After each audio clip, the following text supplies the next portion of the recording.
ದಾಂಡೇಲಿಯಲ್ಲಿ ಶಿರಸಿಯ ನಾರಾಯಣದಾಸ ಅವರಿಂದ ಹರಿಕತೆ ಕಾರ್ಯಕ್ರಮ. ದಾಂಡೇಲಿ ನಗರದ ಕುಳಗಿ ರಸ್ತೆಯಲ್ಲಿರುವ ಶ್ರೀ ಲಕ್ಷ್ಮೀ ವೆಂಕಟರಮಣ ದೇವಸ್ಥಾನದಲ್ಲಿ ಗೋಕರ್ಣ ಪರ್ತಗಾಳಿ ಮಠದ ಪರಮಪೂಜ್ಯ ಶ್ರೀ ವಿದ್ಯಾಧೀಶ ತೀರ್ಥ ಶ್ರೀಪಾದ ಸ್ವಾಮೀಜಿಯವರ ದಿವ್ಯ ಸಾನ್ನಿಧ್ಯದಲ್ಲಿ ನಡೆಯುತ್ತಿರುವ ವಿಶೇಷ ಧಾರ್ಮಿಕ ಕಾರ್ಯಕ್ರಮದಲ್ಲಿ ಶನಿವಾರ ಸಂಜೆ ಶ್ರೀ ವಿದ್ಯಾಧಿರಾಜ ಸಭಾಭವನದಲ್ಲಿ ನಡೆದ ಶಿರಸಿಯ ನಾರಾಯಣದಾಸ ಅವರಿಂದ ಹರಿಕತೆ ಕಾರ್ಯಕ್ರಮವು ಅತ್ಯುತ್ತಮವಾಗಿ ಮೂಡಿಬಂತು. ಸಾಂಸ್ಕೃತಿಕ, ಶೈಕ್ಷಣಿಕ ಮತ್ತು ಧಾರ್ಮಿಕ ಮೌಲ್ಯಗಳನ್ನು ಪಸರಿಸುವಲ್ಲಿ ಈ ಕಾರ್ಯಕ್ರಮ ಪರಿಣಾಮಕಾರಿಯಾಗಿ ಮೂಡಿಬಂತು. ಜನರ ಮನಸ್ಸುಗಳಲ್ಲಿ ಸತ್ಯ ಮತ್ತು ಸದ್ಗುಣ ನಿಷ್ಠತೆಯನ್ನು ತುಂಬುವುದು, ಭಕ್ತಿಯ ಬೀಜಗಳನ್ನು ಬಿತ್ತುವುದು ಹಾಗೂ ಅವರಿಗೆ ಕಥೆಗಳ ಮೂಲಕ ಆತ್ಮಜ್ಞಾನದ ಬಗ್ಗೆ ಕಲಿಸುವುದು ಮತ್ತು ಮುಕ್ತಿಯ ಮಾರ್ಗವನ್ನು ತೋರಿಸುವುದು ಹರಿಕತೆಯ ಆಶಯವಾಗಿರುವುದನ್ನು ಇಲ್ಲಿ ಸ್ಮರಿಸಿಕೊಳ್ಳಬಹುದು.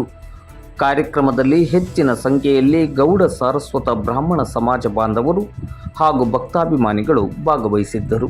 ವಿಡಿಯೋ ಕೃಪೆ ನಂದನ್ ನೇತ್ರಾವಳಿ, ದಾಂಡೇಲಿ. ರಾಮನಾಗಿ, ಆದಿಶೇಷನೇ ಲಕ್ಷ್ಮಣನಾಗಿ, ಶಂಖಚಕ್ರಗಳೇ ಭರತ ಶತ್ರುಘ್ನರಾಗಿ, ಮಹಾಲಕ್ಷ್ಮಿಯೇ ಅಯೋನಿಜಳಾಗಿ, ಸೀತಾರಾಮಗಳಾಗಿ ಭುವಿಯಲ್ಲಿ ಅವತಾರ ಕಾರ್ಯ ಎತ್ತಿದರು. ದುಷ್ಟ ಸಂಹಾರ, ಶಿಷ್ಟ ಪರಿಪಾಲನಾರ್ಥವಾಗಿ. ಅದಕ್ಕೆ ಪರಮಾತ್ಮ ಗೀತೆಯಲ್ಲಿ ಅಂತಾನೆ, ಯದಾ ಯದಾ ಹಿ ಧರ್ಮಸ್ಯ ಗ್ಲಾನಿರ್ಭವತಿ ಭಾರತ ಅಭ್ಯುತ್ಥಾನಮಧರ್ಮಸ್ಯ ತದಾತ್ಮಾನಂ ಸೃಜಾಮ್ಯಹಂ ಪರಿತ್ರಾಣಾಯ ಸಾಧೂನಾಂ ವಿನಾಶಾಯ ಚ ದುಷ್ಕೃತಾಂ ಧರ್ಮ ಸಂಸ್ಥಾಪನಾರ್ಥಾಯ ಸಂಭವಾಮಿ ಯುಗೆ ಯುಗೆ. ಧರ್ಮ ಹಾಳಾದಾಗ, ಅಧರ್ಮ ಹೆಚ್ಚಿದಾಗ ತನ್ನ ಅವತಾರ ಕಾರ್ಯ, ಈ ಕಾರ್ಯವು ಈಗ ನಡೆಯುವಂತಹ ಕಾರ್ಯವು ಸಹ ಭಗವಂತನ ಪ್ರೇರಣೆಯಿಂದಲೇ ನಡೆಯುವಂತಹದ್ದು. ಯಾಕೆ? ಹನುಮ ಮುಖ್ಯ ಪ್ರಾಣ ಕೇಳ್ಕೊಂಡಂತೆ ಹನುಮ ಚರಿತಾಮೃತ ವರ್ಣನೆ ಬರ್ತದೆ. ರಾಮ, ಈ ಭೂಖಂಡದಲ್ಲಿ ಎಲ್ಲಿವರೆಗೆ ನಿನ್ನ ನಾಮಕ್ಕೆ ಶಕ್ತಿ ಇರುತ್ತದೋ ಅಲ್ಲಿವರೆಗೆ ನಾನು ಇಲ್ಲಿ ಚಿರಂಜೀವಿಯಾಗಿ ಉಳಿಯಬೇಕಂತ ಕೇಳ್ಕೊಂಡಿದ್ದಂತೆ ರಾಮ ನಿರ್ಯಾಣ ಸಮಯದಲ್ಲಿ. ಈ ಅಯೋಧ್ಯಾಪುರವನ್ನು ಹೇಗೆ ಸೃಷ್ಟಿ ಮಾಡಿದ್ದೋ ಅದೇ ರೀತಿಯಲ್ಲಿ ನಮೋ ಎಂಬ 2 ಅಕ್ಷರ ಈ ವೈಭವಕ್ಕೆ ಕೊರತೆಯಾಗದ ರೀತಿಯಲ್ಲಿ ಸೃಷ್ಟಿ ಮಾಡಿದ. ಜಗ ಜಗಿಸುವ ಸಿರಿ ಕರದ ಕನ್ನಡಿಯೋ, ಜಗದೊಳಗಿಲ್ಲದ ಸ್ವರ್ಣ ಗರಡಿಯೋ.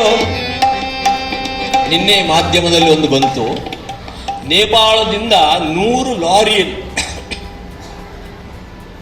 ಬೆಳ್ಳಿ, ಬಂಗಾರ, ಸೀತೆಯ ಪಾದುಕೆ, ರೇಷ್ಮೆ ಸೀರೆ. ಯಾಕಂದ್ರೆ ಅದು ಜನಕಪುರಿ, ನೇಪಾಳ ಸೀತೆಯ ತವರೂರು. ಅಲ್ಲಿಂದ ಎಲ್ಲವೂ ರಾಮನ ಸಾನ್ನಿಧ್ಯಕ್ಕೆ ಬರೋದಕ್ಕೆ 1000 ಮಂದಿ ರಥಯಾತ್ರೆಯಲ್ಲಿ ಬರ್ತಾ ಇದ್ದಾರೆ ಅಲ್ವೇ, ರಾಮದರ್ಶನಕ್ಕೆ, ರಾಮನ ಸನ್ನಿಧಿಗೆ. ತಮ್ಮ ಮನೆಯ ಮಗಳ ವಸ್ತುವನ್ನು ಭಗವಂತನಿಗೆ ಸಮರ್ಪಣೆ ಮಾಡೋದಕ್ಕೋಸ್ಕರವಾಗಿ ಅಷ್ಟೊಂದು ವೈಭವ. ಮನು ನಿರ್ಮಿತ ನಗರ ಅಂತ ವರ್ಣನೆ ಮಾಡಿದ್ದಾರೆ ವಾಲ್ಮೀಕಿ ಮಹರ್ಷಿ. ಪರಂಪರೆ ಉಂಟು. ಮಗೈದ ಅವ್ರ ಕಥೆ ಹಾಗಾಯ್ತು. ಅಳಿದುಳಿದ ಅರಸರು ಸಖಿಯರ ಸರಸಕ್ಕೊಳಗಾದರು. ಸೀತೆಯ ಸಖಿಯರು ಅರಮನೆಯಲ್ಲಿ ತಿಂದು ಉಂಡು ಕೊಬ್ಬಿ ಬೆಳೆದ ಹದಿಹರೆಯದ ಹೆಣ್ಣು ಮಕ್ಕಳು ಈ ಸೋತಂತ ಅರಸರೆಲ್ಲ ಹೋಗಿ ಹಿಂದೆ ಕೂತಿದ್ರು. ಸೀತೆ ಯಾರಿಗಾಗ್ತಾಳೆ ನೋಡೋದಕ್ಕಾಗಿ ಎಲ್ಲ ಹೋಗಿ ಹಿಂದೆ ಕೂತಿದ್ರು. ಅಲ್ಲಿ ಬಂದು ಇವರೆಲ್ಲ ಹೆಣ್ಮಕ್ಳು ಏನು ಮಾಡಿದ್ರು ಗೊತ್ತೇ? ಸೆರಗಿನಿಂದ ಗಾಳಿ ಬೀಸೋದು. ಸೋತರೇನ್ರಿ ಅರೆ ನಗೆಯ ಬಿರು ನಗೆಯ ಕಿರು ನಗೆಯ ಹೊಯ್ಲಿನಲಿ ಭೂಭುಜರ ನಾಚಿಸುತ್ತೆ. ಮೊದಲೇ ಸೋತ್ ಹಿಂದೆ ಬಂದು ಕೂತಿದ್ದಾರೆ. ಸಭೆಯಲ್ಲಿ ಗೆದ್ರೆ ಎಷ್ಟು ಮನ್ನಣೆಯೋ ಸೋತರು ಅಷ್ಟೇ ಅವಮಾನ. ಅಕೀರ್ತಿಂ ಚಾಪಿ ಭೂತಾನಿ ಕಥಯಿಷ್ಯಂತಿ ತೇ ವ್ಯಯಾಂ ಸಂಭಾವಿತಸ್ಯ ಚಾಕೀರ್ತಿರ್ ಮರಣ. ರಾಮ ಶ್ರೀರಾಮ ಜಯ ರಾಮ ಜಯ ಜಯ ಶ್ರೀರಾಮ ಜಯ ರಾಮ ಜಯ ಜಯ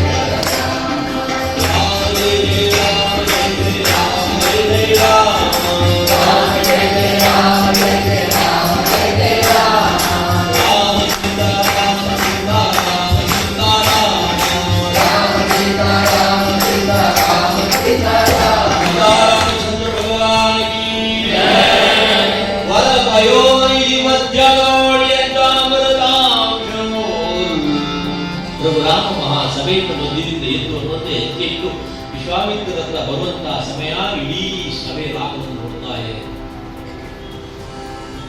ಮಕ್ಕಳನ್ನ ಎತ್ತಂತ ತಾಯಿಯಂದ್ರು ರಾಮನನ್ನು ನೋಡಿ ಯಾವ ತಾಯಿಗೆ ಗರ್ಭಸ್ಥಾನವಾಗಿ ಪುನೀತಗೊಳಿಸಿದಂತ ದಿವ್ಯ ಚೇತನವು ಅಪ್ಪ ಹಾಗೆ ತಾಯಿಂದ್ರೆಲ್ಲ ರಾಮನನ್ನು ನೋಡ್ತಾ ಇದ್ದಾರೆ.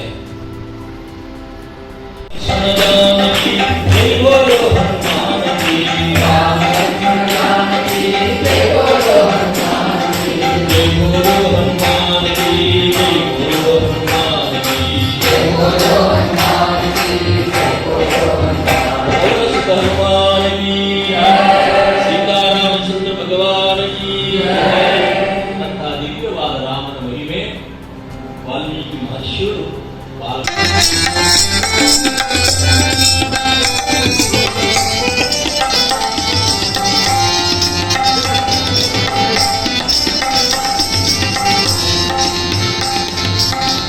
ಕೂಸಲ ಜನಪದ ವಾಸವಾಗಿರುವ ಕೂಸಲ ಜನಪದ ವಾಸವಾಗಿರುವ ಕೋಶಧಾನ್ಯ ಸಮೃದ್ಧ